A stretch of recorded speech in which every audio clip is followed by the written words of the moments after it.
Loyalty isn't rewarded in sports gambling. Shawn Michaels back, and here in Vegas, I love the Mirage and the Hilton Sportsbooks, but don't think for a minute that I would ever blindly place one of my bets at those places. I wouldn't. I've said it before and I'll say it again. How many times have you lost by a point or less over your career? Then you know the true value of shopping for lines. For me, that means checking out various sportsbooks along the strip. For those of you not here in Vegas, you're forced to play with the guy around the corner or offshore. Let me specifically address those of you that are offshore players. Always keep in mind that the numbers you're seeing are based on a combination of the real number and the way those players are betting.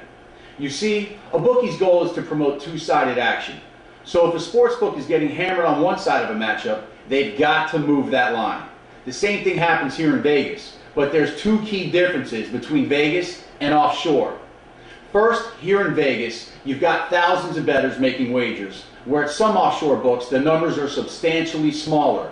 Second, here in Vegas, you've got more gamblers making bigger wagers. Offshore, you've got an average bet of around $14.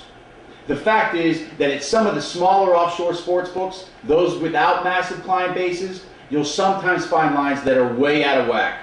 It's the exact opposite of what you get here in Vegas when Billy Walters backs in and backs up the Brinks trucks and unloads on a handful of games.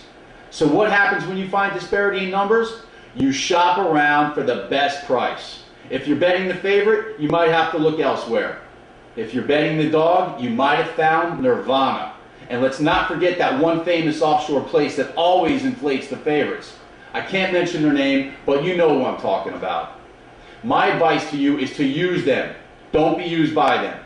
Here's what I mean. When you're playing a favorite, if they don't have a competitive price, don't play there.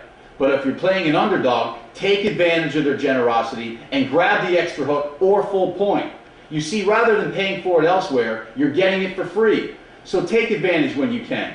You've heard the old line, shop till you drop. Well, it's true in sports gambling too.